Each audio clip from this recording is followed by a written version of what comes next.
Welcome to Dental All Stars. I'm Alex Nottingham, founder and CEO of All Star Dental Academy, and with me is Larry Guzzardo, head instructor at All Star Dental Academy.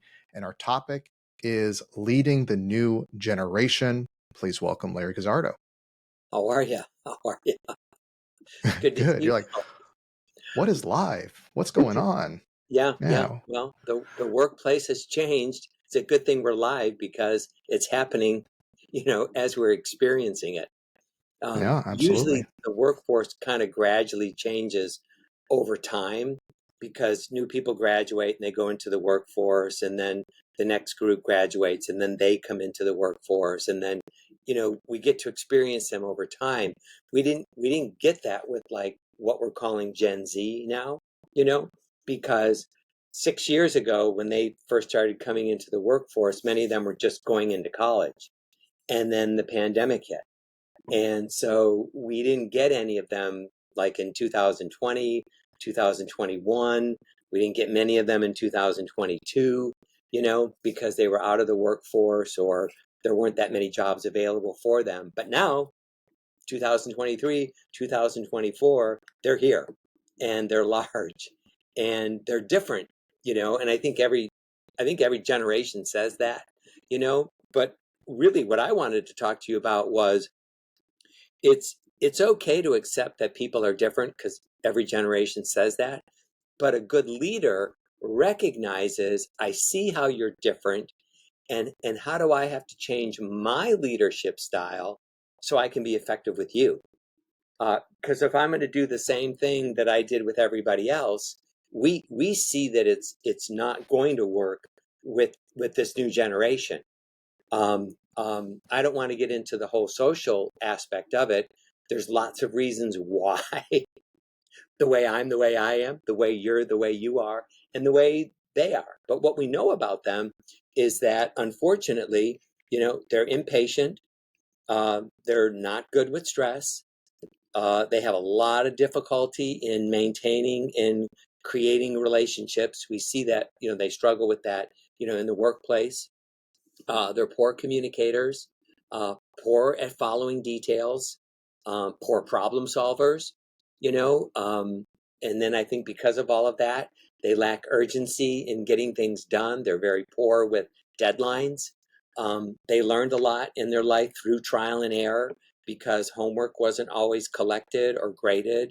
Often when they were given a grade, you could talk somebody into changing the grade, so they learn that projects, are fluid, you know. Hmm.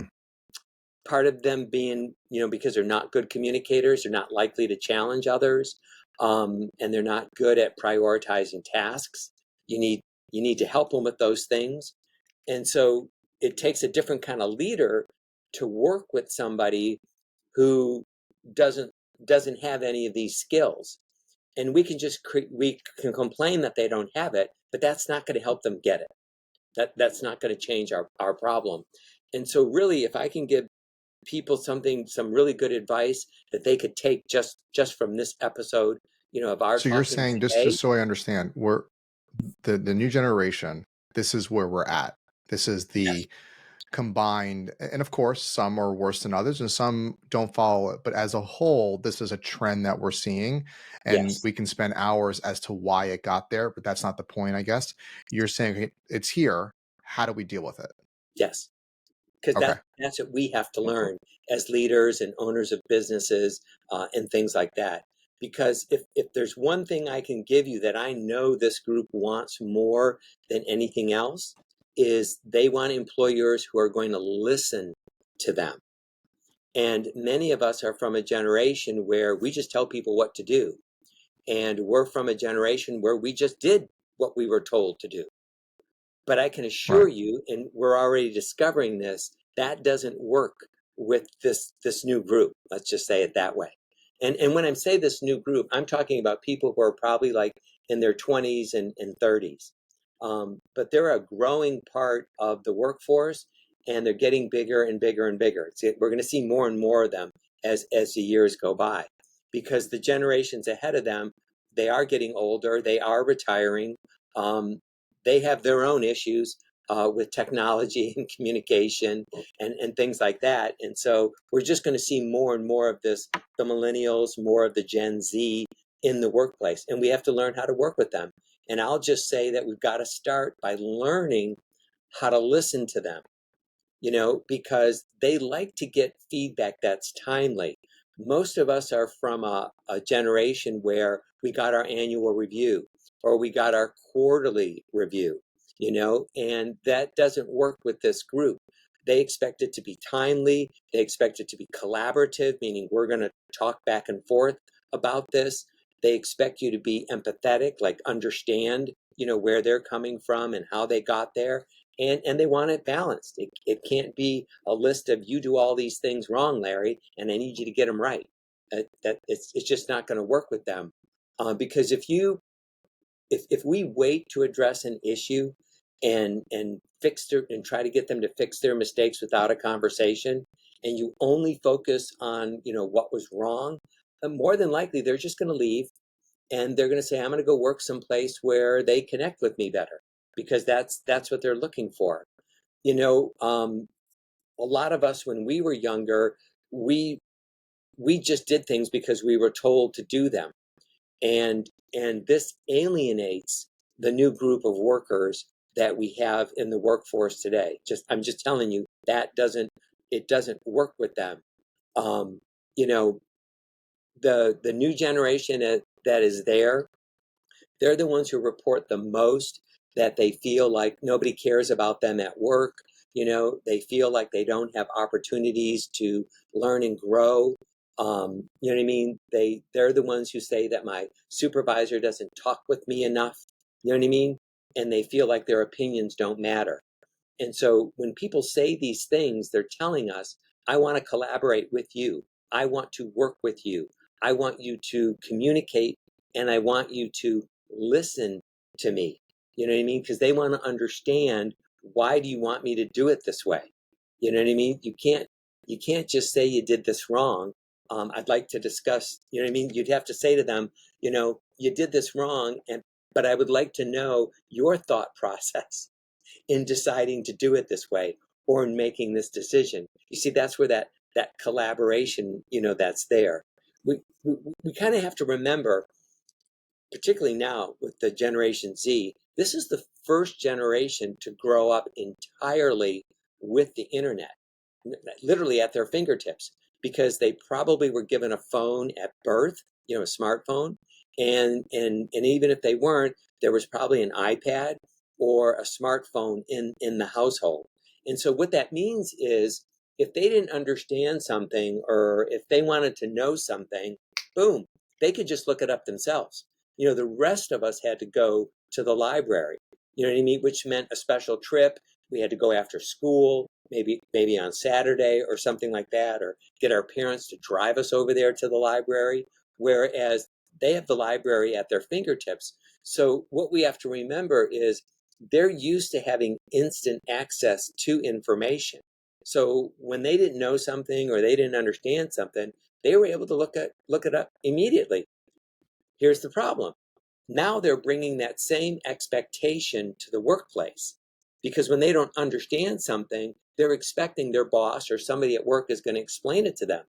Well, workplaces don't always work that fast, because sometimes it means, no, you have to come to the training session. No, you have to wait for the meeting.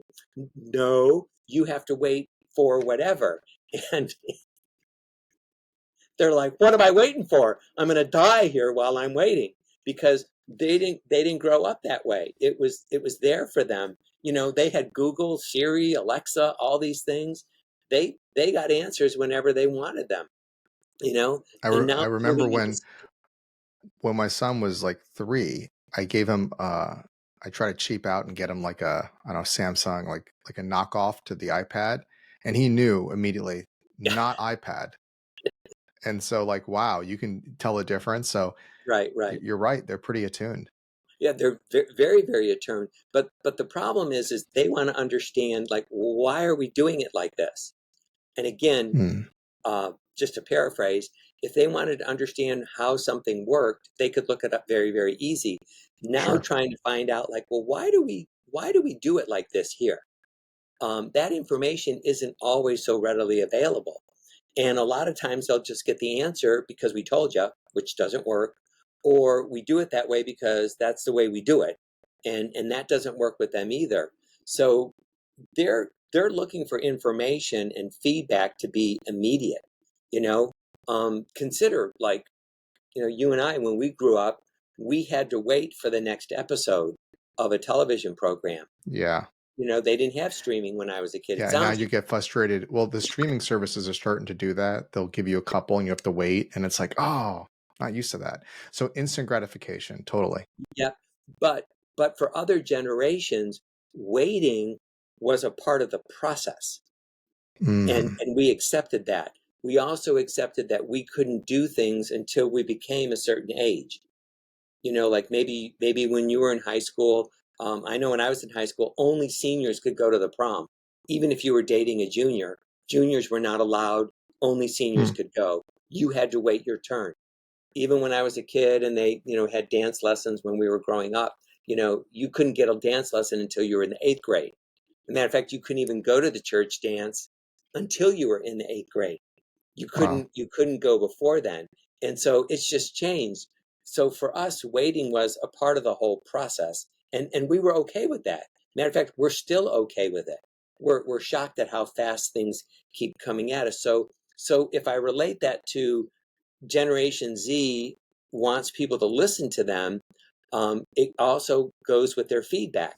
They're expecting that when something needs to be changed, that you're telling me right away. You're not waiting for the quarterly, meeting that we're going to have, or evaluation, or worse, the annual evaluation. They don't want to wait for that.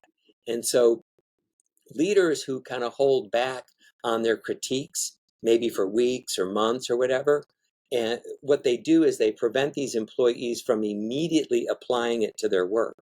It's important today because things happen to change so quickly. Like, I can't wait to the next staff meeting to tell you this. You know what I mean? I need to tell you right now. And so um, when you explain how you want them to do things, you can't just focus on what they did poorly. You have to also focus on how you want them to do it better. It's like, I see that you did this, even if it's just the angle that you hold the suction, if we're talking about dentistry, or when you come into the team meeting, or whatever. You have to explain to them, this is what I want you to do, and this is the reason why I want you to do it this way. you know, because they want to have the chance to explain themselves, and they also want to play a role in finding a solution. They kind of grew up that way, where they were a part of family meetings and things like that. You see, the other generations, Alex, they sacrificed their time. Like, they knew, Hmm. I just have to go to work to be at work, and they have to see that I'm there. And a lot of the other generations also gave up, you know, some of their own well-being and maybe some of their family lives for jobs that, didn't really value them as people. The new Now, generation. what do you see? Like, go position by position. What, as a consultant, speaker? I mean, you're hearing this, you're seeing this all across the country. What are the complaints or areas with the new generation you see it on the front at the front office, hygiene assisting, even associates or dentists? Like, what behavior in the dental space is happening, and how do you correct it? Well, like, for instance, if we look at the front desk, people have different ways that they want to be able to pay their bill, and they So expect we're you to talking have. about, are we talking about patients, or do you see this an issue? Is this more an issue in the workforce or the patients we're dealing with, Well, it's or it's going to both? be a little bit of both. All You right. know what I So mean? what are some examples that you've seen, and how do we counteract that? I'm Well, curious. if I use the example, everybody Okay. has a way that they like to pay for things, but Sure. the office may only be set up to have you write a check. I'm just using Oh, this you can't do example. that. Yeah. Well, That's but a younger generation person knows, but there's Apple Pay, and there's PayPal, and right. You got to credit do card, it. and there's finance companies. You know what I mean? And Right. there's text to pay. And so Right. what they want is, why can't we sit down and talk about how people can pay their bills? Because I hear you telling me our collections are poor. I hear you telling me that, But if Right. we're going to send out statements and have people write us a check and wait to pay the Yeah. bill, it's always going to take this long. You get where I'm going? So I get they it. get frustrated. Don't tell me you're having a problem yet. I want to work with you on a solution, and maybe you're not accepting it. So like that could be a quick business office issue. you know Right. Hygiene is the same thing. Therapy is changing all the time, and how we take care of patients changes all the time. So they want to be in constant communication with their boss, the dentist, about, hey, I read this journal and it says that you don't have to floss. But we Right. They come in already with the internet and all the sources and say, this is how I, okay. but Right. but boss, you and I need to talk about how we want to respond to this question. Sure. You know, Yeah. Here's something that says fluoride isn't good for you, causes brain cancer, whatever it is. Amalgam creates radio stations to go off in your mouth. You know, but my point is that as a group, how are we going to communicate with this to our patients, and so we don't have to keep tolerating it all the time? It's the same thing with dental technicians, or dental assistants. The doctor goes to a continuing education class. They learn about a new composite kit. Instead of sitting down saying, let's have a meeting, let me show you this kit, let me explain to you why I think it's better than the kit that we've been using. This is how we mix the things together. This is how it gets applied and cured and blah, blah, blah. Because that's what the employee wants. The doctor likes to say, hey, go get that new kit. Let's try that right now. And the staff member's like, what do you mean right now? What for? I can't get it right now. You're embarrassing me. You're making me look bad. And the leader might think all you have to do is go get the kit and open it up, and we'll kind of go through it. But you see what I'm saying is that process doesn't work for the employee, because they need time to Mm. clarify the change, and maybe they have some questions about how this gets done. you know Interesting. so what do a lot of leaders do sometimes? They say, well, forget it, I'll just do it myself because that's faster. But Right. with the new generation, they just kind of say, well, that was stupid. Why did you ask me to do it in the first place if you weren't going to let me do it?